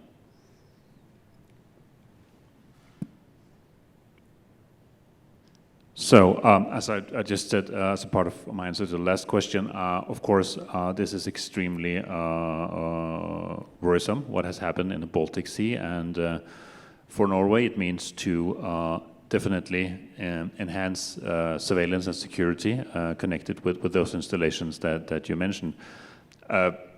Not going to specific measures here, but what I can say is that there has been a lot being done. There is a lot now being done on the cyber side, as I already said, and we do have the police that has increased their protection and surveillance of onshore facilities.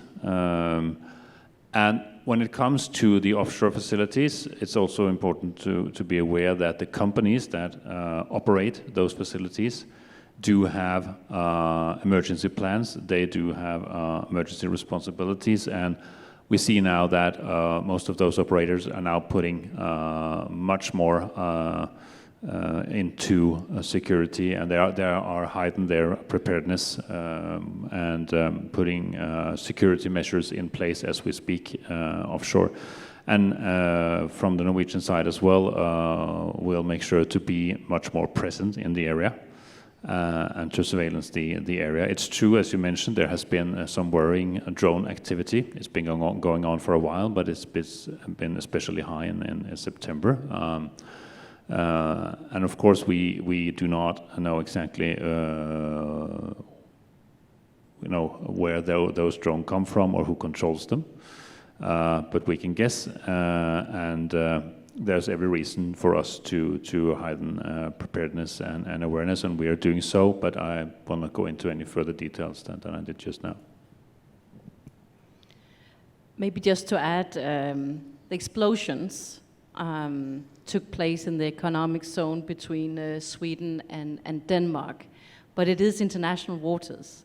And I think that is a really important, on top of what my Norwegian colleague is saying, we're doing all the same, we are manning, we are really increasing our protection, but it is an international matter. So one of the first things we've also been doing is outreach to our allies. And you might have seen that NATO came out with a very clear statement very quickly, the EU did the same. So this is not something we can do on our own. This is something where we really need to work together and send a very clear signal to whoever are listening out there. This is unacceptable, and we will defend our energy infrastructure, and we will deter any further attacks. So I think this is a matter. These are really changing. We did not foresee this. We knew we had a weak point. We all do with our infrastructure. But this is really a clear signal. Our people, we will defend our people and our people's ability to have both security and internet and all the other things, so that is really a global issue. So our allies have been out there.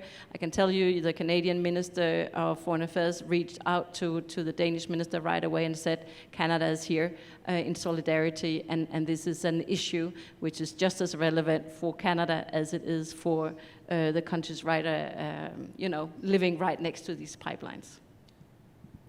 Just to continue on that, I mean, it is very important, the cooperation, as you put it in your question. And I can just underline, I know that even though these explosions happened outside of our region, but there has been contacts both from Sweden and Denmark on the highest level to the Finnish ministers. So we are being kept abreast of what is happening. We get all the information, and we are, of course, willing to help as much as we can, if possible.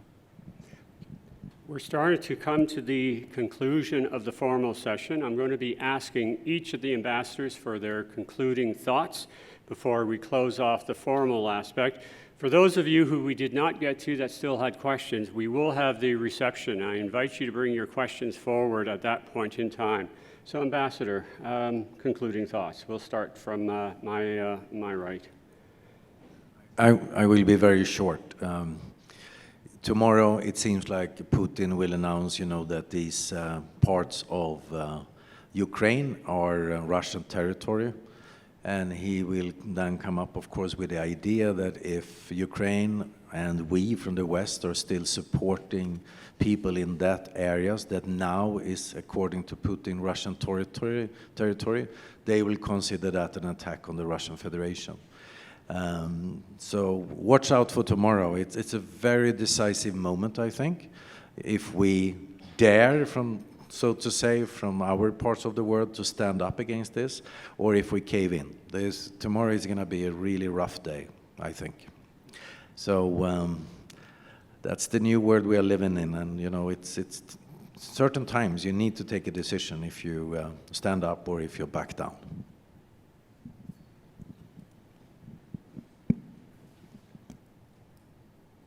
So yes, absolutely. There's every reason to take the threats that had already been made from Russia very seriously. And so it's a great situation that we find ourselves in. I think it's important to remember, and I'm stating the obvious here, that this situation has been created by Russia. It has not been created by us. There was absolutely no threat from NATO or any NATO countries to Russian security when this conflict started. And that's a narrative that we need to counter, not only here, but we also need in our own countries, of course, and in Europe and in North America.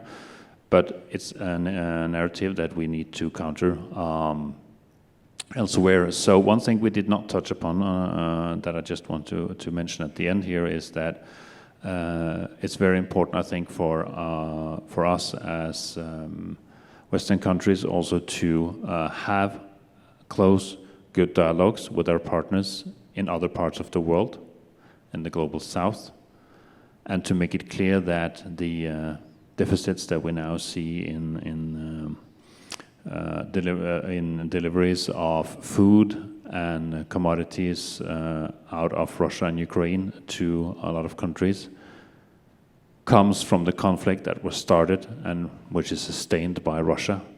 It's not because of the sanctions that have followed from our side, and it's not because what Ukraine is doing, it's because of what Russia has been doing. So it's a global conversation that we need to have. And as Urban says, I also think tomorrow we will probably get to know what the next part of Kremlin's game is, and we will have to face up and stand up to that. Thank you. Well, I would like to emphasize how like-minded Finland and Canada are. We share exactly the same values: democracy, rule of law, justice, gender equality, human rights. I mean, the list goes on. And I'm thankful for Canada being so open-hearted, welcoming Finland to become a member of NATO. I know there was a rush to be the first one, but I think Canada just beat the competition. So thank you for that. And I would like to also underline that with Canada, you will get a like-minded, trustworthy partner also within NATO. Thank you. Since I'm the last one on the panel, I will take this opportunity really to thank you all for being here, for your curiosity, for your questions, and I think for your continued thirst for developing new research, new knowledge. Because while we've been discussing, Ukraine, Russia for 2 hours almost. There are some challenges out there that are not changing. Climate change is not going away, even though we are focused elsewhere. So keeping the long lens on these challenges, I think, is extremely important. So reach out to your Nordic counterparts and colleagues. Be curious, develop these people-to-people contact, because I think that web of people seeking knowledge and new partnership, that is what also will save us tomorrow when we see the new chapter, but also in the long run. So thank you very much for your curiosity and partnerships. We Nordics are here also because we really believe in people-to-people contact. And this year, we have what we call Nordic Bridges. It's the largest ever cultural initiative that the Nordics have done in a third country ever. We try to go coast to coast to coast in Canada, developing cultural partnerships. So we are here as part of Breakout West with artists and cultural people from all 5 Nordic countries. This is also part of the puzzle that really binds Canada and the Nordics closely together. Wow, what a tour de force. Let me thank you, first of all.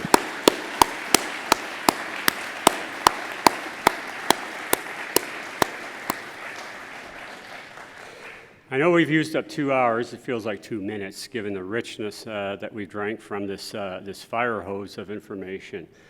We are being very privileged to be able to listen to this wisdom, this expression, this hope for moving together in common cause with a common shared of values and interests. These are going to be difficult times. And the ability to work with such wise and engaging allies and friends, I think, just is a testament to each and every one of you. And so, at least from my personal, thank you very much for the engagement. And I'm looking forward to the future engagements that we will be able to build off of this meeting of minds. I now like to pass over to Dr. Roddenpuri, who will draw the formal session to the close and then allow us then to move into the last session, which of course is the fun, well, this was fun. The other fun part, which will be the reception. So thank you very much.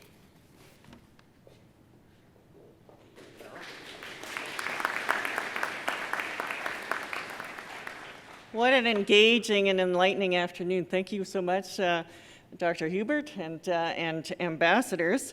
I'd like to now ask Dr. Janica Ruanpura to close the forum discussion.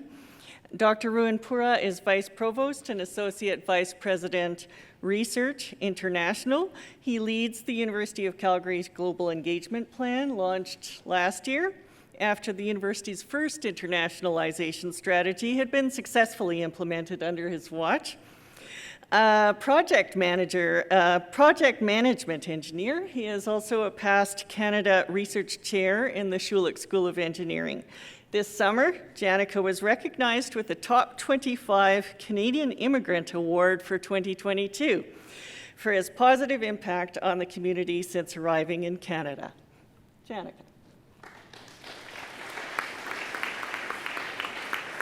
Thank you very much, Sherry, for that kind introduction. And so, good afternoon, everyone. And thank you for coming out today in a weekday afternoon and joining in person. And also, I know that there's many of the others are joining virtually, so it's a really a great event. I want to actually thank Your Excellencies for a wonderful panel discussion. And thank you very much for visiting the University of Calgary and joining that. So let's give them a round of applause, please.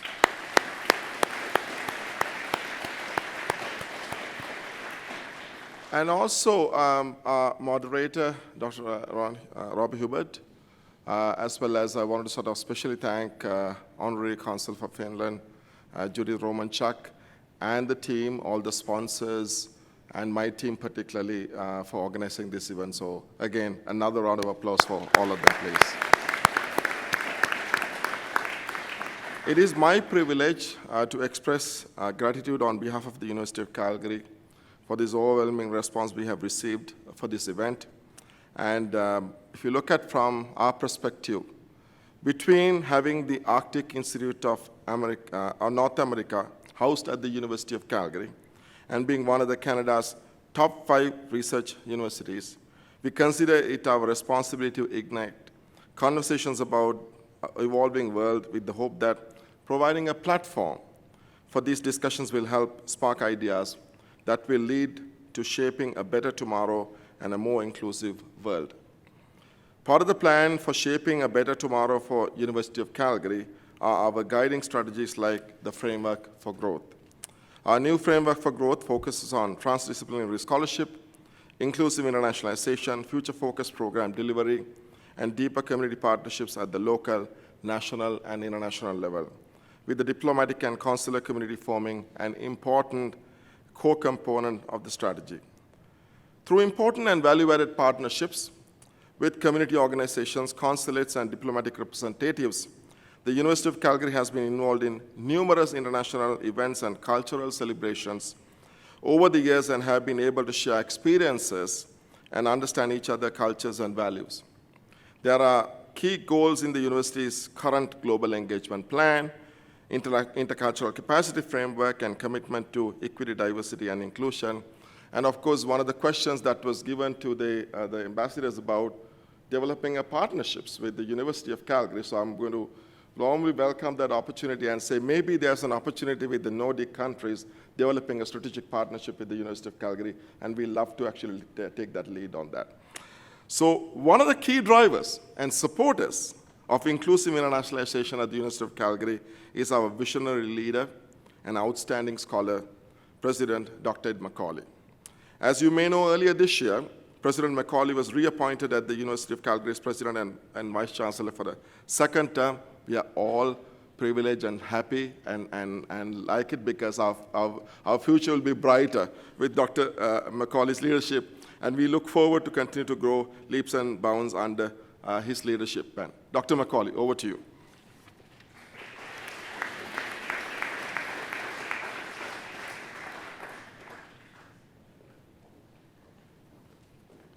Thanks, Janica. He had to say that. He really did. So welcome, everybody. I really appreciate everybody being here. And I'm sorry that I couldn't attend the forum earlier this afternoon, but I heard that it was engaging, and I came at the end point, a very, very timely discussion, and I really appreciate it. I would like to thank the ambassadors for choosing the University of Calgary to host this event. We're honored to have you here at the university. And I'd also like to thank the organizers, because I know the amount of work that goes on behind the scenes to make events like this successful. On a personal note, I've got some strong ties with Nordic countries. I was a fellow at the Center of Advanced Studies in the Norwegian Academy of Arts and Sciences for 6 months in Oslo. My family enjoyed Oslo and much of Norway for 6 months. And I was also a distinguished visiting professor in Sweden.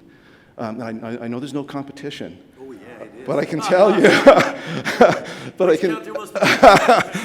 the one event that I will mention, which is just absolutely exciting, and something that Scandinavia does so well.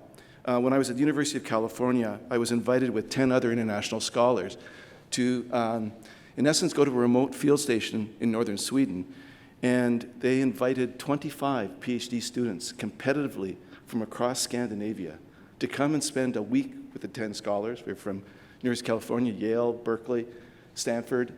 And each of us had a morning or an afternoon to give our worldview on the topic. And we were there with the 25 PhD students, all 10 faculty members. Nobody left the field station for the entire week. It was spectacular, just because of the incredible academic strength of the PhD students and their interest in changing the world. It was really spectacular. And one of my biggest notable events in my academic career to be part of that Scandinavian course. The University of Calgary, as Janica mentioned, is very, very proud of our Nordic ties, and we're working to deepen them. One way in which we do so is through the Arctic Institute of North America, Canada's first and longest-lived Arctic Research Institute. It was created by an act of Parliament, Canadian Parliament, in 1945, and has been part of the University of Calgary since 1976. It works with Northern and Indigenous organizations, university-based and other researchers, and as well as non-governmental organizations, to study really very important aspects of Arctic science and a wide range of Arctic issues and culture from across Canada and around the world. We're privileged to work with Nordic researchers in advancing our understanding of the Arctic, and our collective understanding of the Arctic is just so important. And we are proud of our ties with Nordic institutions as well as the students. There are students from all 5 Nordic countries right now at the University of Calgary. And hundreds of University of Calgary students have visited the countries for global learning experiences. We have agreements with 20 Nordic universities directly, and we are developing right now 3 more. We've received more than $2 million in research funding from Nordic countries since 2017, and lots of exciting exchanges of academics, students, as well as industrial members across our institutions. And we've produced more than 1,300 publications together, which is really quite substantial. Of course, these ties are strengthened by our consular corps, and none has been more stronger a champion for these connections as Judith Romanchuk, Finland's honorary consul for almost 4 decades and an incredible friend of the University of Calgary for many, many years. Judith is really well known in the Calgary community and very, very well known to our university. She served on our Senate for 7 years, was awarded the Order of the University of Calgary, and currently serves as chair of the Calgary Consular Corps Executive Committee. And in that role, helped to bring this event to our campus. So thank you so much, Judith.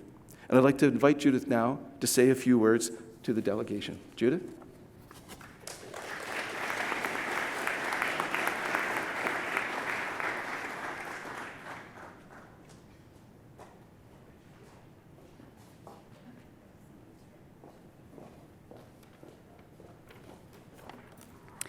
Well, hello everybody. Your Excellencies, President Macaulay, my colleagues in the Calgary Consular Corps, many of whom are present today, dear friends, ladies and gentlemen. I would like to extend a warm welcome once again to their Excellencies. It's been extended on many fronts today, but I'd like to say once again, thank you. And thank you for participating in this one-of-a-kind forum at the University of Calgary. And I think I can speak on behalf of all of the entire Calgary Consular Corps, as well as the Canada West Foundation and the Canadian Global Affairs Institute, in saying how pleased we are in joining with the University of Calgary in hosting this very timely and very important event. And I would like to thank those individuals involved from the University of Calgary International. You've heard their names earlier, and I'd like to extend once again a thank you for all of your work in ensuring the success of this event. And of course, it goes without saying that this event couldn't have happened, and a big thanks to Dr. Rob Huber for his initiative in bringing today's topic to the forefront. As we witness a world in turmoil as never before, it is unique to hear firsthand from representatives of those countries that have had a front row seat and are having a part in those changes affecting global security.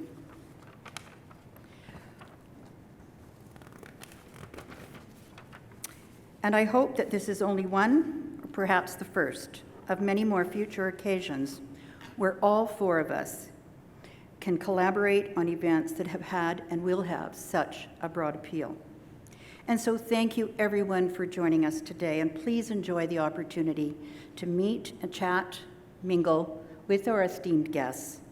And we hope to see you here again soon for another forum and event of this magnitude. So thank you again, please enjoy the day, and thank you once again for coming.